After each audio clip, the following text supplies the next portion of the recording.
We're live, Expert Chat. Analyzing the field. We have 2 events to go on this week.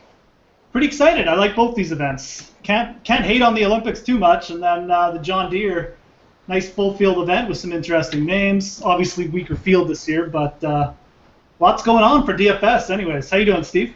I'm doing great. Yeah, man. I mean, the Olympics. I'm obsessed. I love the Olympics. Summer, winter. I'm all in on the Olympics. You know, for the last like 3-4 years after they said the golf was going to be there, in my mind, I was going to be going to it. I'm glad, based on what has happened, I didn't go to it because I'm getting married in 26 days, and obviously the field isn't exactly what you'd hope for the Olympics. So hopefully, I really hope it goes off without a hitch, and it seems to be going well now. Because if it's really, really good, then I expect the next one to really draw the crowd. Yeah, no, I agree. I mean, I think the course is looking really cool. I think they did a good job with the course. It's just everything else that's gone on with it and the weakening of the field and stuff like that. But, yeah, it's still going to be an awesome event. I'm like you. I mean, I love the Olympics. I'm more pumped for this than I thought I'd be. Let's talk about the Olympics right off the bat. We're going to talk about the John Deere and the Olympics today, but we'll touch on that right off the bat. I know stat-wise it's obviously, we're seeing the course for the first time and stuff like that, but who's, who for cash games are you targeting? Who's the main guy in the top field you're touching on, and just who are some players that you really like this week? I mean, just looking at, the top few guys. I mean, let's look at, the high-end guys. What are there really? Maybe 10 guys that are elite players. I mean, if you want to count Danny Willett in there, you can, but the top priced guys are just a cut above the rest, so it's pretty clear right there. As for cash, I mean, I like Stenson. I like Fowler. Something about this whole USA thing, Fowler really embracing it at the right time. I think that's going to play well for him. I don't know if the price for Stenson is prohibitive because a lot of these guys start at the bottom. Even though it is a smaller field, I don't know how much you can trust them to go out and get it done. If you go 12-4 for cash, you're going to have to get a couple guys in the sixes. I would say I've heard of 99% of these guys, but even as much as you and I are involved in this day in and day out, there's still a handful of guys that I can't even recognize the name. Yeah, totally. So it's kind of an interesting field. There are a lot of plays down there in like the 6K range who could pop up this week. So I'm not necessarily crossing pretty much anyone off my list. Like, I mean, even a guy like at the very bottom, I mean, I don't even know how to pronounce his name, Shiv Chararasia or something, but... SSP? SSP, yeah, that's right. That's what he goes by, isn't it? Yeah.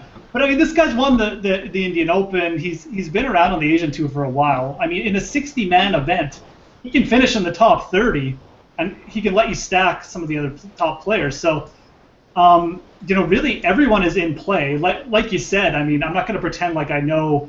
a couple of these guys' games or anything like that, but there's definitely a few players down there you can think about using for stars and scrubs and stuff like that. So, Ryan Fox is a guy who's done really well on the Challenge Tour on Europe recently. There's a couple other players down there. Fabrizio Zanotti is from Paraguay. He's played really well recently. He played well at Castle Stewart, which is a Gilhans design. So there's surprise plays that you could get on for GPPs and stuff like that. Wentang Lin is another guy who's coming in decent form, second in the King's Cup, which is like an Asian Tour event. So, yeah, I mean, there's probably going to be a couple of those guys who finish in the top 20, maybe even the top 10 that'll surprise this week. So, and just the nature of the event too. I mean, it's the first time players are seeing it and stuff, so it'll be interesting. Yeah, I'm looking at just the 12-week average for the stats. We didn't put out a formal ranking for these guys, and I figured it'd be a little skewed. So, if we just rank it by points against field average, I mean, it's a joke with Stenson on top. I mean, in his 2 events in that time frame, he's averaging 70 points more than the field average. Right. Obviously, off of that British Open win. So, and he drop right after that. The next guy is Gregory Bordy at 7,000. He's averaging just under 30 points against the field. I mean, this average DraftKings price is 6,050. So it's really only up to 7,000. So it's not a huge bump up for a guy that hasn't performed too poorly in his last couple of events. And his average finish in those 2 events on tour is 18th. So he's a guy when you get down to 7,000 and below that I think is kind of interesting. Yeah, for sure. Bordy's definitely a guy. I mean, just to, like you said, if you're going on production and stuff like that and recent form, makes a ton of sense at 7K. I think Nicholas Kolsarts is probably another player you could throw in there too. Just the form he's been in over in Europe for most of the season. The points he's put up in a couple of events have been really big, like 100th on Nordea Masters, 104 at the Scottish Open. So, and he's just been in good form all season. So it doesn't hurt that he was 3rd at the Scottish Open either. And just so people know, I keep bringing up that event. Gil Hanse designed the Olympic course, and he also designed the Scottish Open course. So There's a bit of correlation. I think you'll see a bit of similarities, but it's not a bad sign. Let's put it that way. So definitely a couple people in that range. I think that you should have exposure to if you're going there for sure. Yeah, I mean, kind of. If you want to jump back up, just for sure. Numbers real quick. How surprised would you be if Martin Keimer wins a gold medal right now? I mean, he's my pick. I mean, I just feel like he's the guy who kind of prepared for this. He's preparing it for like he's an Olympian kind of thing. He's been in good form. I think the course even suits Keimer. It's more wide open. Both of his wins in major championships have come on courses that kind of look like this. Yeah. I just think that mentally he's in a good place, and I'll have a lot of these other top guys just coming in. I won't be surprised if all Keimer wins. I mean, he's the guy I want a lot of exposure to this week. Yeah, he's just, he's the kind of guy that I feel like every time he's won, it was kind of out of nowhere, but when you look in hindsight, it really never was out of nowhere. And right now, if anything, this might be as good a form into a major event like this. I mean, I'm using the term major because it's a big event, but he just seems to show up on the big stage, and at 10-3, the only person who's higher priced than is Kuchar, but. I think that's probably where you're going to get the most. It's probably the best value for the guys in that top tier. Yeah, I think that's a good way of putting it. Kuchar's interesting. I mean, I do have trouble rostering a guy. Like I said this to someone this morning. I have trouble paying 10K for a guy who didn't even know he was going to be in a stroke play event until a week ago. So I don't know how much prep Matt Kuchar's done for this week. Yeah. I don't know if I want to pay 10K for him. Bubba Watson, to me, I don't know. There's so much going on. It's a foreign country. The course is new. It just screams not Bubba to me. I know that's kind of, there's not much going on that. But Bubba, time and time again, he's proven that he does not like new things like this. He just has never excelled in an event sort of like this. So I don't know if I want any part of him. Fowler definitely interests me a bit this week. If we're talking about the Americans. I like the fact he came over. I like the fact that he started to play a bit better over his last 3 events. Kind of like Keimer, you can kind of see it building a little bit. I won't be shocked if he's involved at all in the proceedings this week either. So those are kind of how I feel about the top players. Is there anyone else kind of in the mid-range that you really want to have exposure to, or just a guy that you think is like a must-play this week? Or? Well, I mean, the defending champion in the Olympics, defending the gold, is Canada. So 112 years ago. So David Hearn, kind of interesting. He's got a decent amount of events over the last 12 weeks. He's averaging almost 15 points more than the field around him. The only people that aren't studs that are above that are Scott Henn, smaller sample size, and Cabrillo Bayo. So, anyone above that, like I said, is really just birdie. So, I mean, for a guy that's 7,400, he's made 5 or 6 cuts on the PGA Tour. I think, him and Dillette are pretty jacked up to be there. And half of those events are top 25s. So he's kind of a guy that I think is maybe interesting in that range. Yeah. Yeah, I think it's interesting about Scott Henn too, because that's someone else that I kind of want some exposure to this week. It's a pretty big hitter. Obviously an Australian. I've heard the course be compared to some of the courses back in Australia. That's probably not going to hurt his game.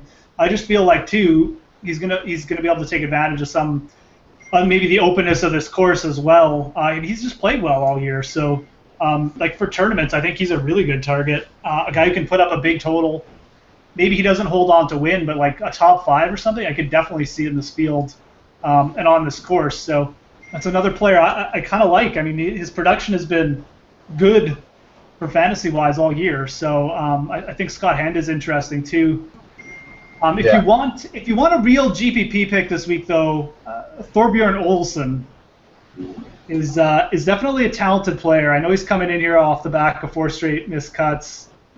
He's missed a ton of cuts, but like just the potential with him, just a really talented player who's had some big wins over his career, and his form it's all over the place most of the time. But again, just another player on a course like this, I feel like he could just rip it up. So pure GPP pick, but I really am interested in him this week. Yeah, I kind of feel that way about Lingmerth as well. Yeah. He's that kind of guy. He's had some strong finishes. What do you think about Jaco Van Zyl? He did pass up a major to prepare for this. A 7,900. I can't imagine getting much value there. I mean, his only price on PGA Tour over the last 12 weeks was 6,000, and he missed that cut. So you said a lot in that sentence. I mean. Like I don't know why he's 7,900. I mean, yeah. I'd pretty much want to take anyone else over Jaco Van Zyl this week in that range. Maybe the preparation does do him good. I don't really think that it will, but it's kind of a strange story. Like he skipped all these events to prepare for the Olympics, but hey, maybe he wins. Maybe I look like an idiot next week, but. I like Lingmerth. I mean, I think that's an interesting call too. It's the same type of play. I mean, this is such a rare event, and they're playing in a place where no one usually goes. That you don't know how some of these guys are going to come in. I mean, recent form to me isn't a huge factor this week. I'm trying to consider everyone, regardless of what they did in the last couple of events. Yeah. And so that's why I'm not off Olesen, or I'm not off a guy like Lingmerth. I think you can consider those type of players. Another guy I'd throw out there too is Danny Lee. Again, he hasn't been having a ton of top finishes, but let's not forget, like he was T3 at the Scottish Open. He's made a ton of cuts. He's played in foreign environments too before, so it's not like traveling to South America is going to be like a huge deal for him. He's played over in Europe and Asia a ton. I think this course sets up well for a guy like Danny Lee too. Don't need a ton of length. Just another guy I want to target for GPPs that shouldn't be highly owned, and I could definitely see challenging for a medal this week. So I'm trying to think, just to have a little more fun with it, because obviously we can't be too. There's only so much kind of to base the decisions off of. Exactly. Yeah. I feel like Young Hun An winning a medal would be like a huge deal, just story wise. For him, for golf, for the country, and it's like. I'm just looking at some interesting names where like people are waiting for a big kind of breakthrough, and I feel like he's a guy that people are pulling for, are trying to be ahead of the curve on a lot in contests from what I've seen. Yeah, no, I mean talent-wise and world golf ranking-wise, I mean I completely agree. I was going through the world golf rankings for this event. He's like the 9th highest in the world golf rankings. Yeah. I mean, he won a big event over in Europe last year. He's second at the Zurich Classic, so I mean he's almost had a win on the PGA already too. And talent-wise, I mean he's definitely got everything you need to be a top player. So it's like you said, I mean this is kind of another opportunity to get ahead of the curve on Young Hun An. So in an event where it's hard to predict how guys are going to come in, why not go with a talented player, right? I mean it's the same idea as Olsen or Lingmerth. Yeah, I mean that's kind of how without looking at anything, in an event like this when the top end of the field is so far different from the bottom. It's almost like the PGA Championship when you have those pros in there, but it's a smaller field, so it's even less kind of volatility.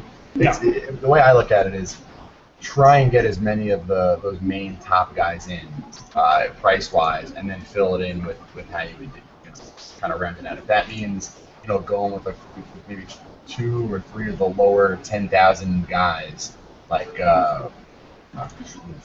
bracket by price there. If you go, like you said, Keimer, I could almost see going Keimer and Kuchar and on, just based off world ranking, and then kind of filling it in with like a 7,000 and then 2 of the lower end guys. But that half of your team is well ahead of the rest of the field.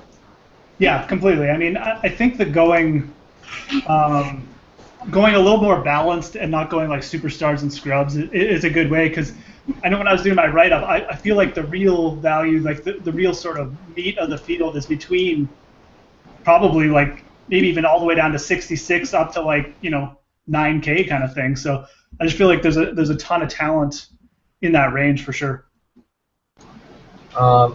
Anything else in terms of really low end guys that you feel like you have an edge on? I mean, I'm going to look through some of the R data here, see if something's popping up that maybe is worth jumping on. But it's really hard to kind of pick some of these guys out because again, who knows how to really tell? Some of these guys, looking at some of the Asian players, I can't tell you much about them. Obviously, our focus is data. So, anyone else that you kind of got a gut feeling on in terms of low price or? We could definitely like Chang Sung Pan is a guy who's playing on the Web.com tour right now.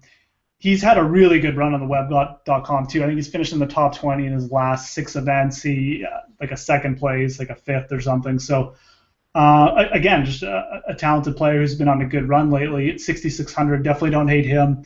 Alex Chayka's finished T5, T11 in his last 2 starts. I like this event for veterans. I don't know why. I just feel like they're going to be able to handle it a little bit better. Maybe you won't be overwhelmed by the whole thing. So Chayka's a guy I really like at 6,600. I wasn't really on him at the start of the week, but I'm starting to like a lot more. And then the last guy I'll mention, who's one of my favorite players of the week, is Matteo Manassero. Again, I just come back to I just want to play the talented guys in this field. Manassero has been playing really well lately. And again, finished well at Castle Stewart, never hurts. I think at 7,200 you'll get him really low owned, and so I like that range, just that sort of Manassero to Chayka range. I think there's a lot that you can do in there, and then like you said, you don't have to go so stars and scrubby. You can put together a really balanced lineup. You stole it from me because Manassero, and I say that because I wasn't gonna mention him because I don't like mentioning people that I have no claim for, but I saw the name, and something just came to me like, you know what? That's the name that I expect to maybe see up there, and I don't have any reason. It's just one of those kind of gut reactions, because for no reason. So that's why I held back. But since you brought him up, I can tell you I'll get on board with that, Sarah, 100%. I mean, he's been trending in the right direction for the last few months. He went through a really bad patch. He was trying to get more distance, but like the last 2 or 3 months, he's really shown up. So. I like it. I mean, I really like the fact he performed well at the Scottish Open. So I just think 7,200 is a good price for him too. I think again, we're talking about guys like Jaco Van Zyl and Scott Hand and David Lingmerth at 8K. I mean, Manassero's at 7,200 is just as good a player. So I just like that value. But anything else you want to mention before we get on to the PGA? Nah, man. I don't. We put up I wouldn't call it a survival guide because it's not nearly extensive enough. So when I put up a cheat sheet, it's more because people were asking. So I just put up whatever I could. But I don't have anything other than just raw data. So I mean, in terms of that, you can check it out on the site. So I can't give much more insight as I'd love to. And obviously going back and forth between the two, we're trying to pump out content. So that being said, let's move over to Deere because that's more of a bread and butter event for I think both of us are gonna have a conversation about. Yeah, we'll definitely have a more to go on and stuff like that. Yeah, exactly. What are your initial thoughts? I mean, start us off. Well, my initial thought was it's it seems to me like this is the prime spot for Stricker to come back and get another win that he hasn't had in however long.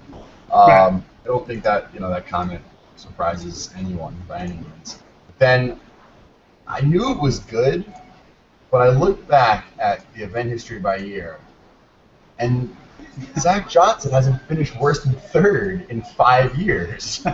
I'm like, what the? I can't even. I can't even look at this and be like, I thought it was a glitch. I'm looking at it. I'm like, listen, I know Stricker won 3 years in a row, but Yeah. I mean that is wild. I mean, there is no one I've seen at any course have that longevity of top 3. Yeah. Yeah, it's bizarre. I mean, it's definitely.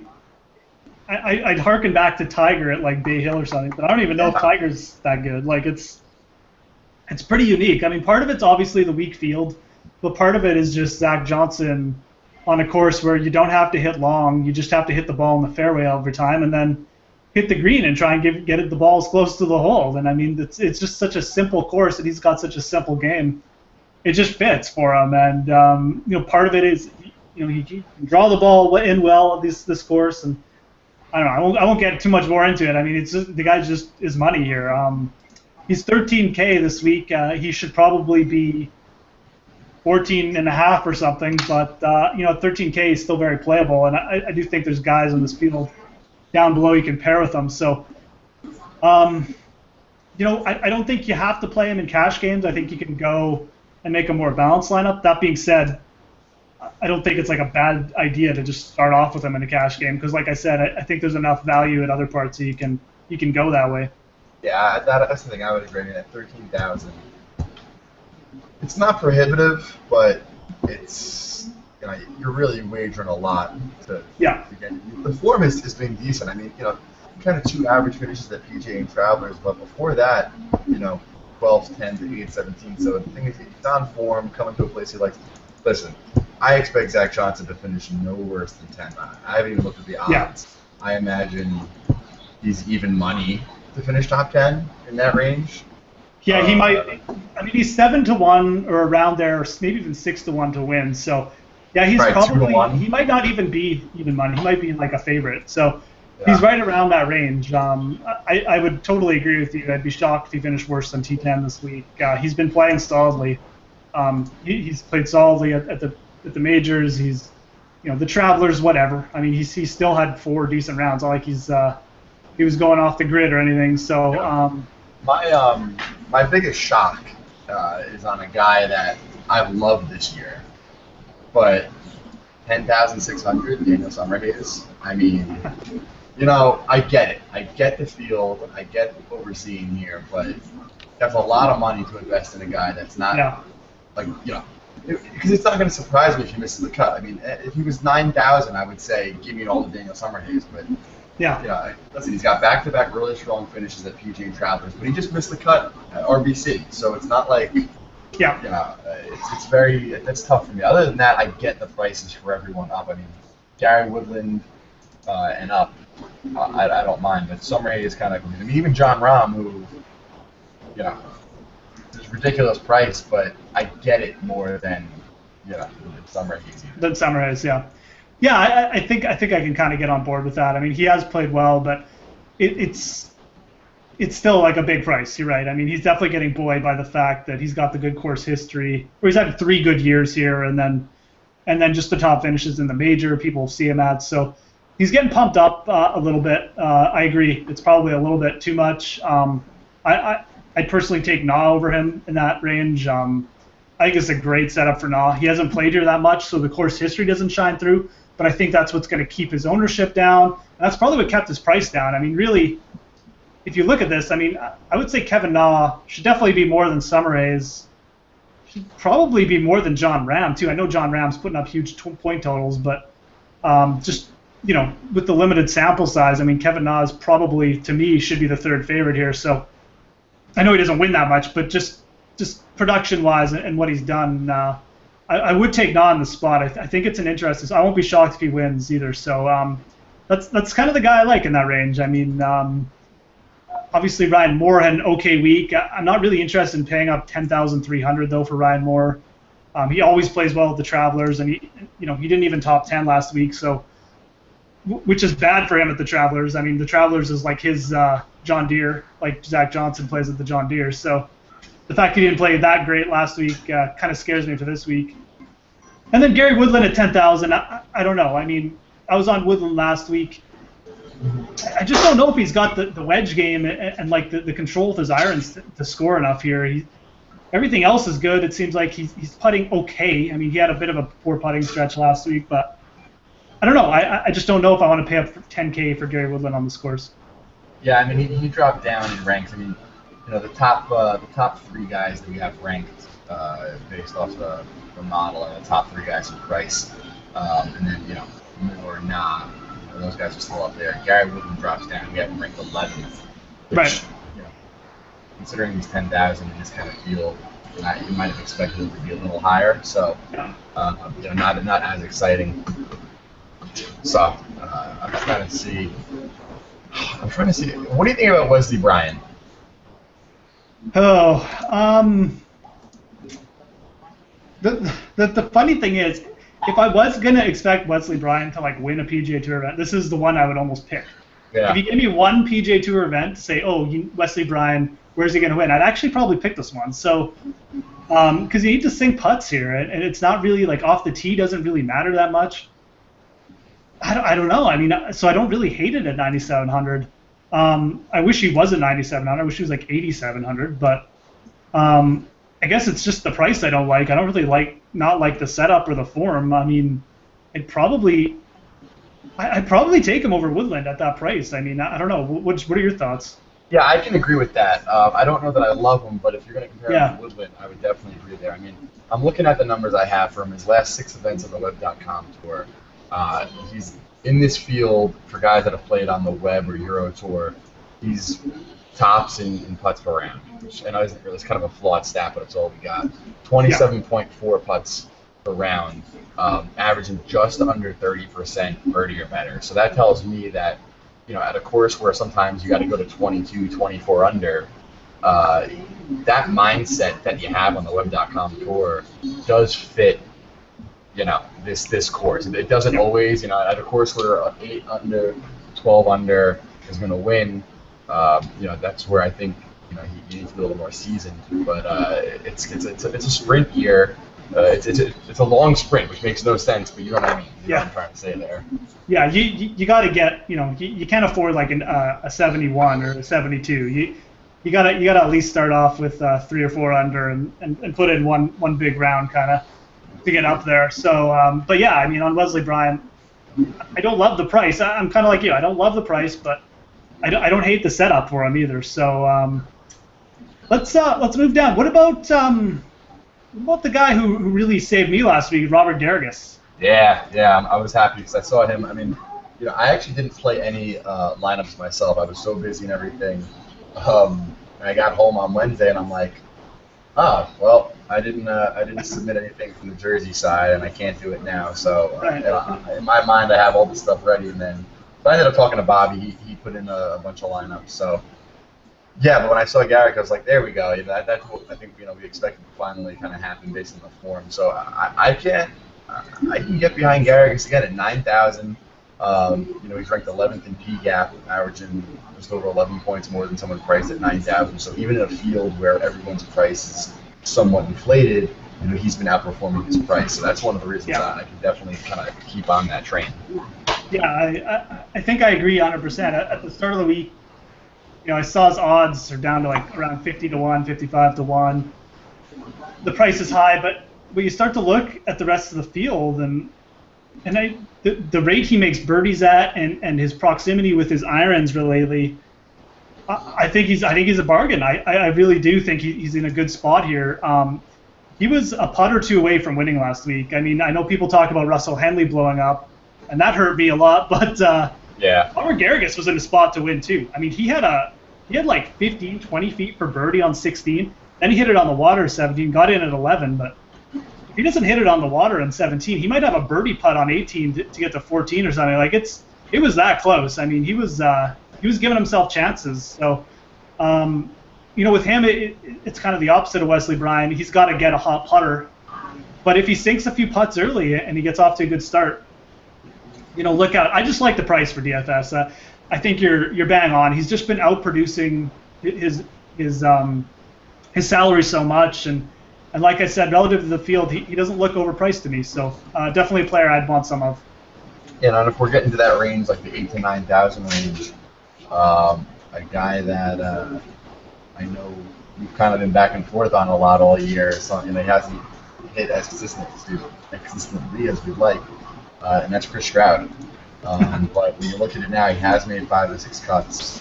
If you compare, that's not including the DQ and the withdrawal. So Yeah. he's got 7 to 7 on this course, averaging 78.6 DraftKings points. So that actually ranks him 6th in the field in course history for us. So he's in our second class. He's one of our top 15 guys or so this week. So I think listen, 8,200. You don't expect to see that next to his name, but again, a lot of the prices this week are going to be inflated. Yeah, and I mean this is a great setup for him. I mean, obviously he's got the good course history. He's never missed a cut here. I mean, he's got some bad finishes too, but he's coming in good form. So just a guy who again doesn't gain strokes off the tee ever, but he doesn't have to here. And if his short game and putter keeps up like it has been, no reason why he can't contend for sure. So, yeah, I mean, I think I do like him in that range over almost everyone else. Scott Brown played okay last week, same kind of type of player. Maybe hits it a little bit bigger off the tee, but I mean, all things considered, I might take Stroud over him. So, yeah, I mean, I think at this range, he's definitely the guy I kind of want to have a little bit of. And for GPPs, he makes a lot of sense. No one's going to play Chris Stroud over like John Senden or even like Keegan Bradley down there at 78. So I expect him to be low owned, which is nice. Yeah, I dig it. Okay.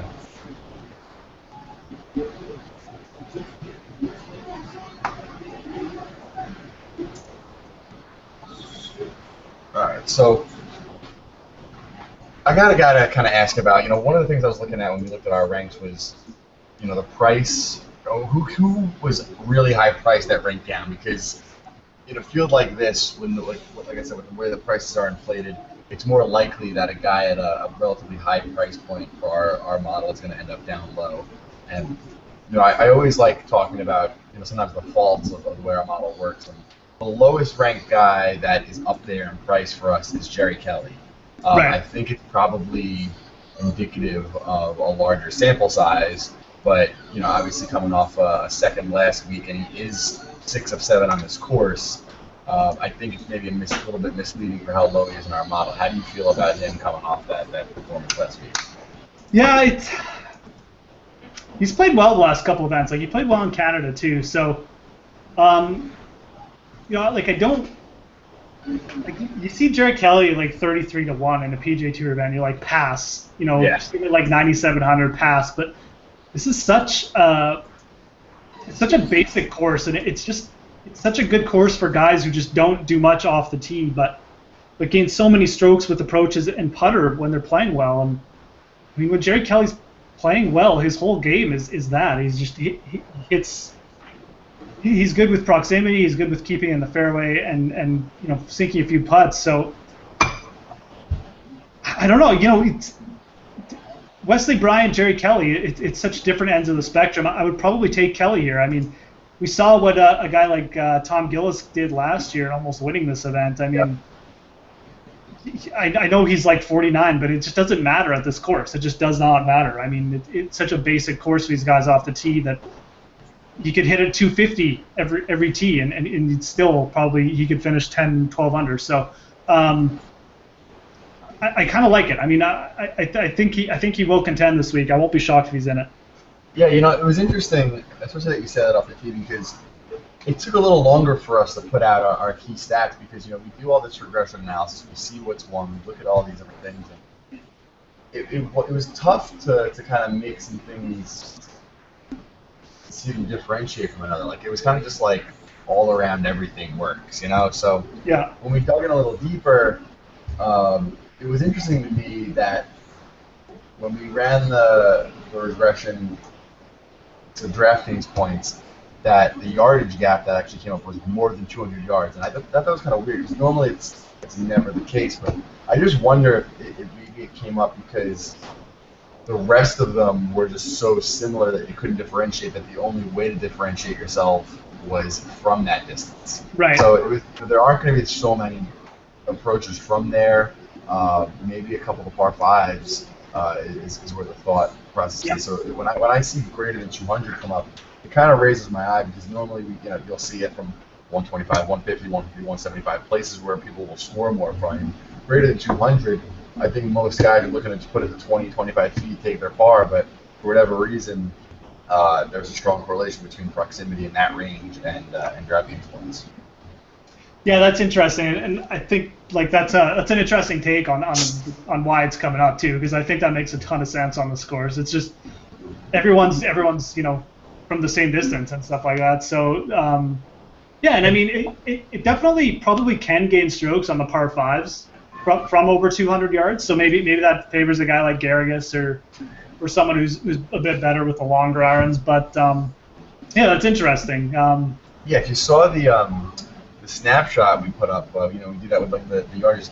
I mean, the distribution of shots. I mean, basically 20% for all the shots.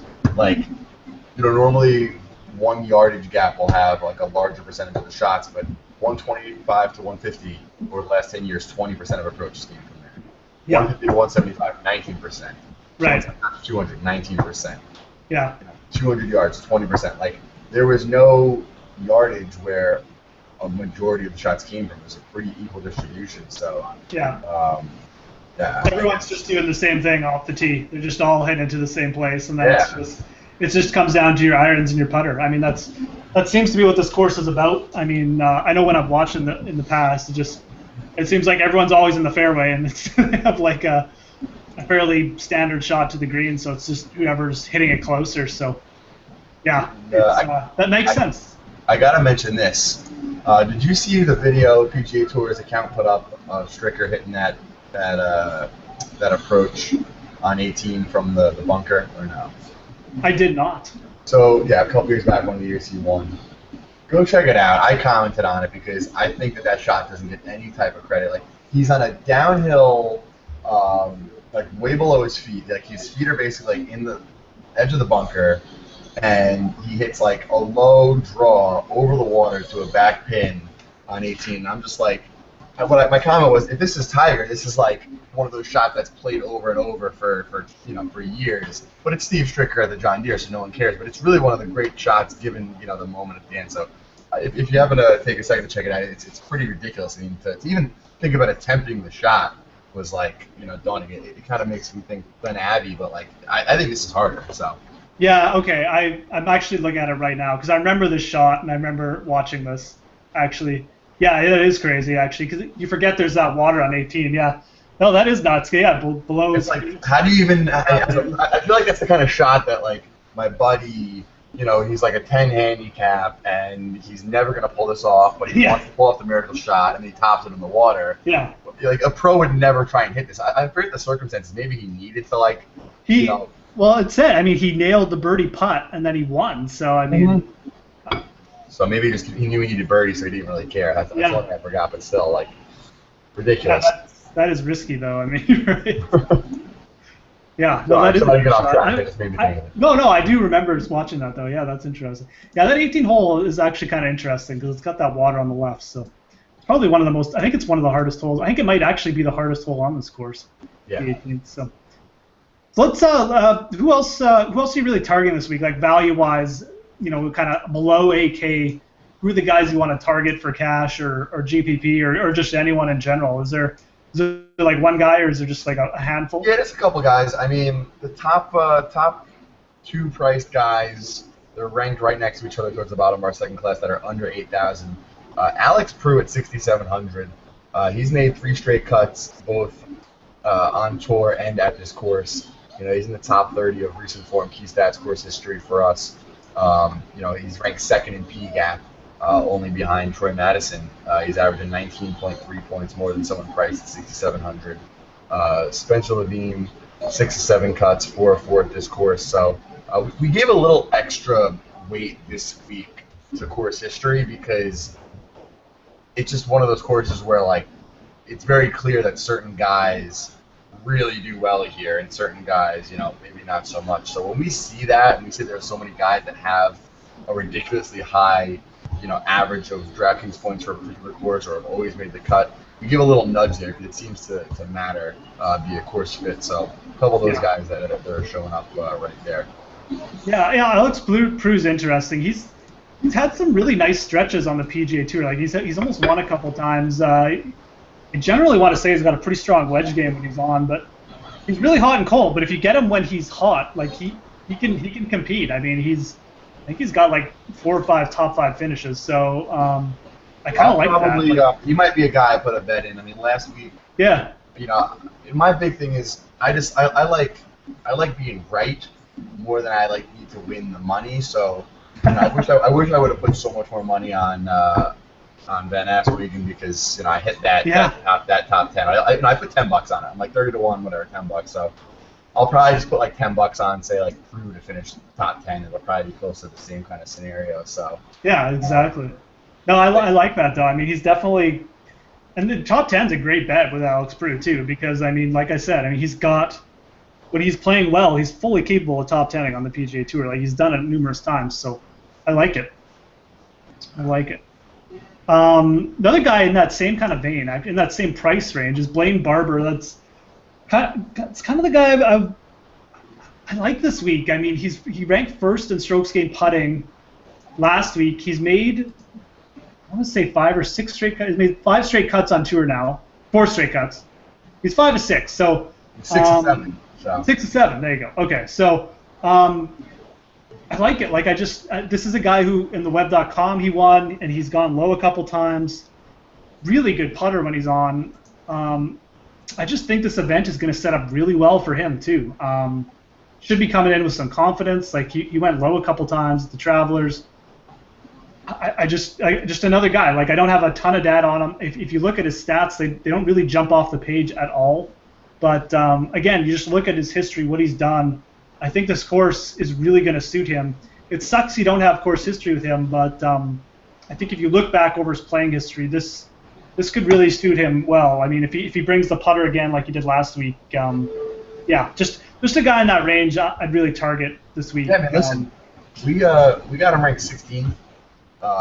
We got him 12th in recent form, so I think there's spot on there. I mean, in terms of strokes gained putting in the field, he's ranked 8th there.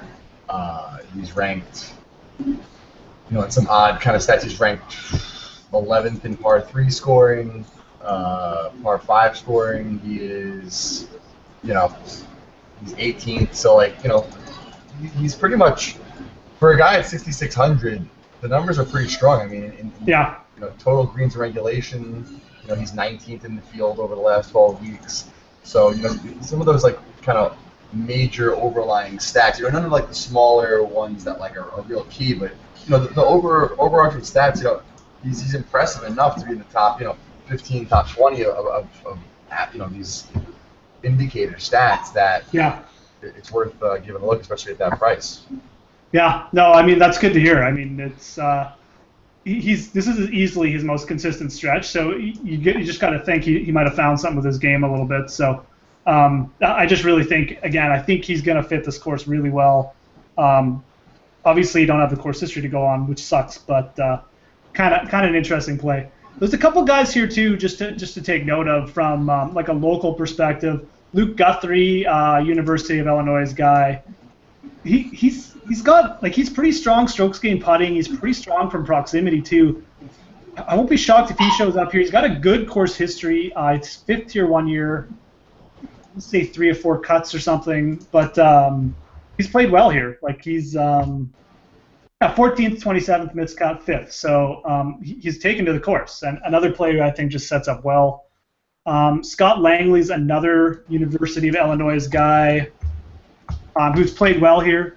3 of 3 cuts made, 35th, 27th, 33. His form isn't as good, but again, just from a form perspective, fitting the course, local guy, I expect him to show up this week. Kind couple guys I just want to mention. Yeah, Guthrie we have, let's see, 32nd for rankings. Langley's probably down there because he hasn't been playing well. Yeah, let me see. He's got the good course history, but that's about it. Where is he at? Yeah, he's down there a bit. Yeah, but you're right. Langley's Yeah, pure GPP. Like the course history is there, but he's pure GPP. So, like that's not shocking. But Guthrie, and that's pretty strong. Like 32nd, that's good to hear. So, just someone no one's gonna have really, and a guy I think you could definitely use this week. Let's see. We got Swafford. I mean, listen, Swafford's a guy I feel like we've been riding all of a sudden.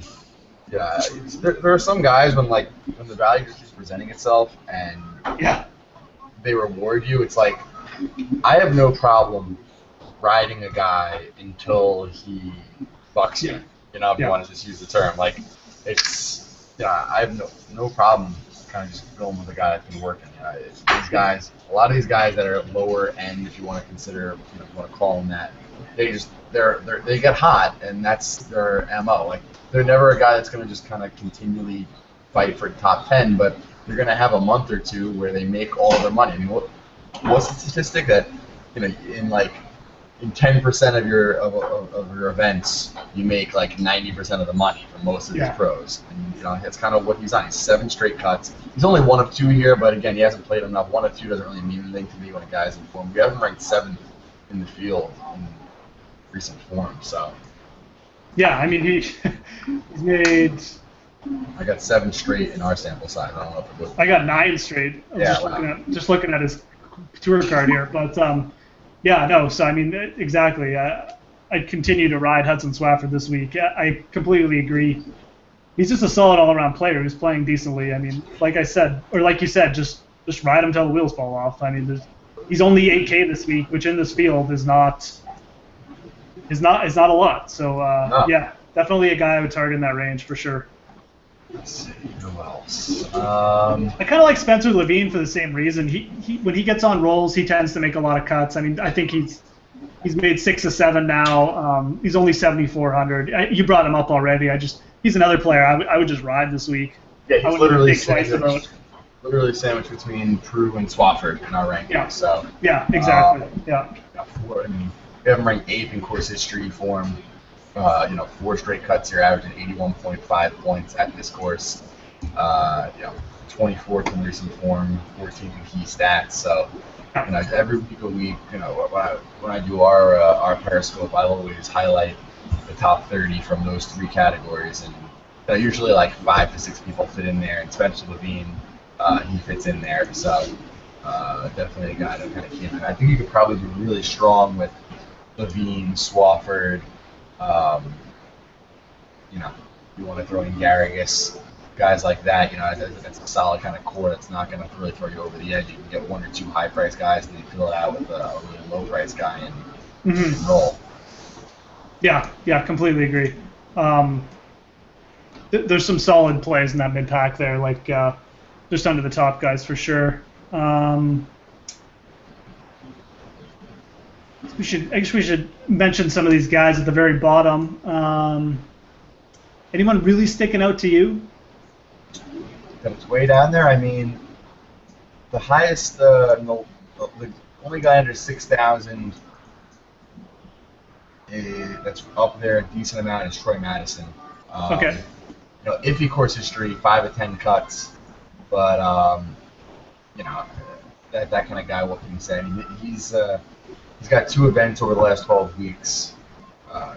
He's averaged almost 22 points more than the field in those 2 events. So let me see what Troy Madison.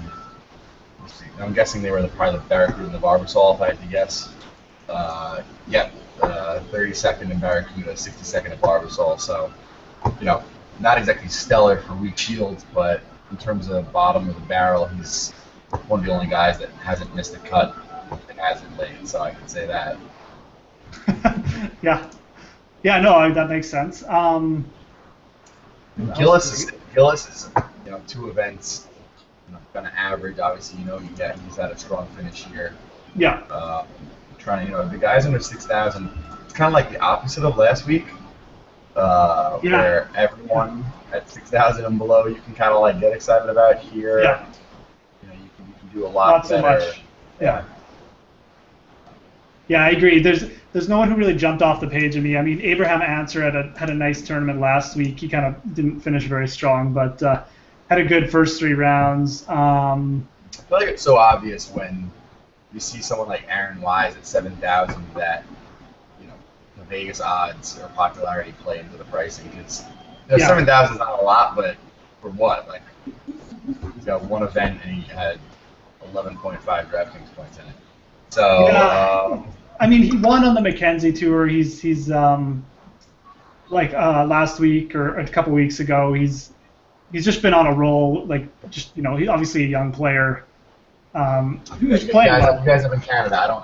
It's the one thing I never really look at is the Mackenzie Tour. So I guess I can hold back a little judgment there. I mean, I don't either. Look, I mean, he actually won. He actually won an event like literally 10 minutes from my house. I actually didn't go that week. I kind of wish I had now. But no, I mean, literally, they were playing it like 10 minutes on the course of my house. So, kind of interesting once I found that out. But I mean, just supposedly a good player. I mean, 7K. I liked him in the NCAAs. What's that? I liked him in the NCAAs. I mean, he was solid. Yeah. He won the Invincible, so I'm excited for him. I just expect that. Yeah, based on what you see, the price should probably just be like upper 5s, lower 6s, but because for sure. Popularity. I mean, the only thing, I guess the good news is it'll keep his ownership down. The bad news is, you have to pay up, and you're probably not going to roster him in cash at 7K or anything, but still someone. Definitely, I mean, it makes the tournament a little more interesting for me because you can see a guy like that, see what he's going to do, so that's good. So a guy that. I don't know why I haven't mentioned him, but I got to mention him now. That I hope he doesn't win or finish second or third the rest of the way, because if that's the case, he's going to be on all my season-long teams next year. But that's Robert Streb. Yeah. Because the big money league that Bobby and I do, it's based off of earnings from this year. So that's why I'm looking at this. I see him starting to play a little well, getting back into form. I just hope it doesn't pop now and kind of ruin it for next year. But he's 10th in recent form, 6th in key stats, 4th in course history, a 9,200. I think the owner's going to be right. I think he is probably one of the better plays in my mind for GPP this week. Yeah, it's interesting. Streb's interesting. I mean, he's kind of been all over the place this year, but he has sort of popped up a little bit more recently.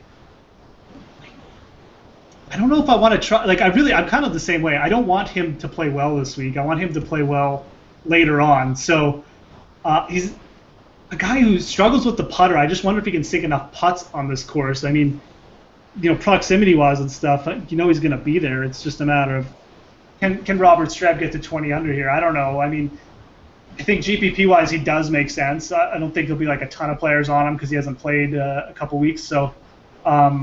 I like him from that perspective, but I'm kind of the same way. I hope he doesn't play well this week. So, GPP makes a ton of sense. If he starts to pop again, at 9,200, he's a bargain. Underneath some of these other guys. So makes sense to me. It's not exactly there yet to get behind cash, like I said. So that's why the GPP. But there's no way he sees double-digit ownership at 9,200. Yeah, no, exactly. Not even close. So I agree. For a guy that I think can easily top 10, I think you're probably getting a lot of value there. Yeah. Oh, yeah. No, Streb could definitely show up this week and win. So, I'd prefer him probably over Ryan Moore, probably even over Woodland, although kind of similar issues for both of those guys. They just don't seem to sink enough putts when it matters. But Streb might be trending a little bit better in that area, so definitely someone to watch out for. I hope he doesn't win, though. I want him to win like in the fall or like the playoff series or something, where he's a little less money and I don't know. Anyways, we'll see. Let's see. Ben Martin at 7,100. He had such a strange tournament last week. He opened with 65 and then shot 77. you forget this guy won the Shriners at -20, and he almost won the Barracuda like a month ago. So I mean, he hasn't really been that bad. Like he's T20 at Barbasol. I think he was like T3 at the Barracuda. Then he missed 2 cuts. Like he played awful at Canadian Open. I just wonder if he's close though. I mean, that 65 to Open really sort of opened my eyes. 7,100. Like Ben Martin is a good player. He's like he should not be 7,100 in this field. I know he's been up and down, but that I can agree with. I can't say that. I can't hate it. He's kind of like middle of the pack for us. Yeah. But at 7,100, he's 24th in points gained against price. That tells me that he hasn't been able to put up the points. He's averaging almost 6.5 points more than someone priced there. So you're definitely getting a little value on the price. Everything else is kind of mediocre, but it's mediocre because he's got some really crappy finishes and some really good finishes. So yeah, one of the weeks where he turns it on, you get a huge return on it.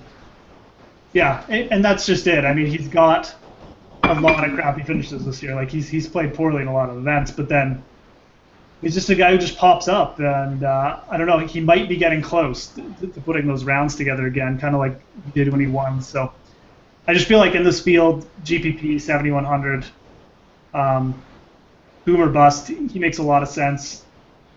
I just see Ben Martin in this field 7,100. I'm just like, why? That's wrong. But he has sort of played his way to that salary, so I guess he comes with some risk. But just someone I thought I'd throw out there because he sort of shot off the page to me this week as someone of interest. Yeah, no, I think I can definitely get behind the possibility of some value there. I'm not going to throw him in the calf lineups, but GPP is strong.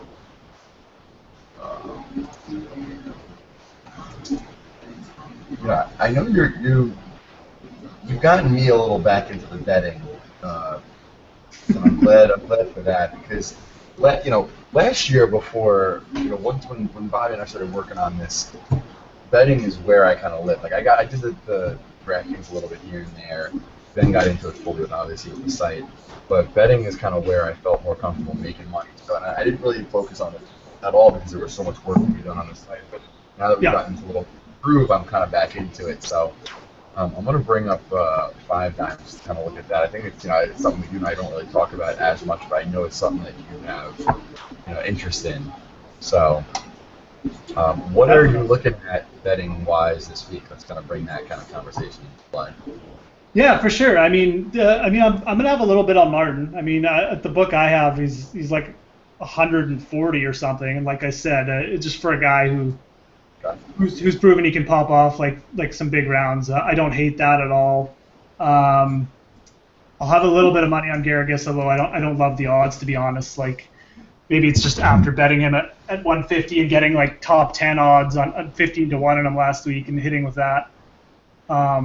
Just doesn't feel right, but at the same time, I do like him for this week, so I'm not gonna like shy away just because his odds are skewed. I still think it's okay. I'm trying to remember now who else did I bet. I just finished doing it this afternoon, but I don't hate Swafford at 70 to 1. To get a win. Yeah, it all comes back to me to do I think guys can sink enough putts this week. So I definitely have some money on Blaine Barber. He's 100 to 1 on the site I found. That's the best price I could find. I really just think he's a guy who should suit this course well. I got a little bit of money on Guthrie and Langley, just the local guys. What do you got Barber at? 100 to 1, but like I've seen him at 80 or 90 to 1 in spots too. So. Barber, I'm looking at 185. Well, 185? 185? Yeah. Oh well, I mean, I would hammer that. I'm gonna throw a couple bucks on it now. I can tell you that. Yeah, that's definitely worth a couple bucks at least. So, yeah, if you find something like that, I mean, and sometimes that'll happen. Like it's just the books you have access to, right? But I'm trying to feel like I left someone out. But oh yeah, so I'm gonna take Guthrie top 10. I think Alex Prue is someone you kind of talked me into. I might look up his top 10 odds. But I like Luke Guthrie 15 to 1 top 10. I think that makes sense. I think he's showed up with some top finishes. He's got the course history. I think his game suits his course really well. So like 15-1, I'm on that. And yeah, a little bit on Garrigus too. I don't have top 10 odds. They're not posted yet. They usually post tomorrow on the site. So. Yeah, I think Peru is interesting. I mean, like I said, a guy I've kind of followed a little bit. Just I know when he's on, he tends to hold his form and definitely like can show up. 250-1. Like this. So I'll throw a couple bucks there. Yeah, I think that's totally worth it. Exactly. Yeah. So. I'm not going heavy on this event. Been the Olympics a little bit more too. I just don't love any of the top guys here. I mean, I like them. I just don't like the odds. Like I was thinking about getting something on Na, 23-1. I think he's probably the best value. I don't think Kevin Na. Like I think of the top guys, if you can get Kevin Na like 25, 23-1 or something like that. You know, Stricker's coming in at like 12-1. Zach Johnson's at 8-1. I know Kevin Na doesn't win, but just those odds, I just don't feel like it should be that much higher than Stricker. So if I was going to bet one of those top guys for this event, it would probably be Na. Yeah, he's only showing at 20-1 , so not yeah. Who do you who are you betting for the Olympics? Because it's kind of hard for me. And, all the top guys are like, I'm just not interested in betting, under sub 20-1. Yeah, I've got a little bit on Keimer. I think I got him at like 19-1, which I was okay with just because I looked at the odds of the other guys and they were like 15-12, and I wasn't going to take that. But so I don't hate Keimer at 19-1. And then I got on Manazaro, Scott Hend. Those guys are coming in at like 80. I got a little bit on Olsen and a little bit on Shake at 100-1 too. I'll ride Manazaro. I'll throw $5 on Manazaro. I got him at 110. So. Yeah. I mean that's really good. Like I wish I got him at that, but yeah, I was targeting more of those higher odds guys and betting them each way because it's a 60 field event, so the top 5 makes a lot of sense. He had good odds and but even to win in a small field event where again. I wasn't really planning on betting the Olympics much, but the more I think about it, just the unique nature, I think those guys at higher odds really are in play this week. So, and just with like the lack of top talent, I mean, all it takes is Sergio and Stenson not to play that great, and anyone's in it really, right? Like, unless one of those top guys really blows it away, like, maybe Keimer does, and that's fine. I mean, I think he's the one guy I'm kind of targeting to do that anyway. So, I'd like them to do. To medal, because it's like I feel like it's only showing winner, but like I feel like there's something about that. I mean, there's some edge to get in the middle. And I haven't looked at the format. What if you have a tie for second or third? Do they have a playoff? They for the do. medal? They do have a playoff for the medal. I was kind of surprised at that, but there's some kind of playoff. I don't know the exact format, but there is some kind of playoff for medals. So yeah, that's interesting this week. I mean, it does kind of. You're right. There is something, edge-wise. It's probably going to help some players over others. The other thing about the course is it goes like 300-yard par 4, like 130-yard par 3, and then a par 5 to finish. So there's like a ton of risk reward at the end. You're going to see guys going for it. Like if Sergio's in 4th or something, you can pretty much guarantee he's going for the green and then like trying to rip up the par 5 too. So. Things like that you'll probably see. So it'll be a cool finish, anyways. I think, I can't wait. I mean, it's going to be fun. Yeah. I got nothing going on this weekend. It's like the first weekend in I don't know how long, and then with everything going on with the wedding planning and stuff. So I haven't been able to watch. I mean, I watched half of the PGA from an airport. I didn't watch most of like the British Open at all. Like I'm excited to actually be able to watch like kind of a fun new event, and I got no plans this week. Yeah, I'm kind of the same way, mainly because I have 2 kids who are a month old. But yeah. Anyways, anything else before we head off, or? No, I don't think so. I'm glad we touched. I think we should end that in each way. I think at the end we should close with some of the betting stuff. I always for sure. I mean, at the very least too, it gives people an idea of who we might be looking at, and just even for DFS, right? Like, I mean, if we don't bring up guys for their salary or something, doesn't mean necessarily they're bad plays. Sometimes just better value with odds or something. And, you can still target them. So yeah, for sure. No, we'll definitely continue to do that. And yeah, and like I always say at the end, make sure you go check out Steve's website. It's fantasygolfmetrics.com. Twitter, FGmetrics, @FGmetrics. All the data every week. Tons of useful stuff. I always use it. Follow me on Twitter @TheFantasyGrind, and we will be back next week. What is next week? Greenbrier? Well, I think it's a Greenbrier. if it's the Greenbrier, but like, is it my understanding that the Greenbrier, the course is like? Oh no, it's not the Greenbrier. Yeah, it can't be like. Yeah, I thought I. The window. It's probably the window. I saw the Greenbrier. Like they're concerned about being able to play at the Greenbrier next year. Is what I saw. Yeah, okay. So. Right, I forgot. That's my bad. Sorry, no, people in Virginia. You're not the first person to say that. I thought I saw that somewhere else too. So it's the Wyndham. Yeah. Okay. Okay, I just insulted the entire state of Virginia. That's cool. No, it's the Wyndham. It's in North Carolina. Okay, got those ones mixed up. All right. All right. Well, I'll see you next week, and good luck for this week, man. All right, have a good one.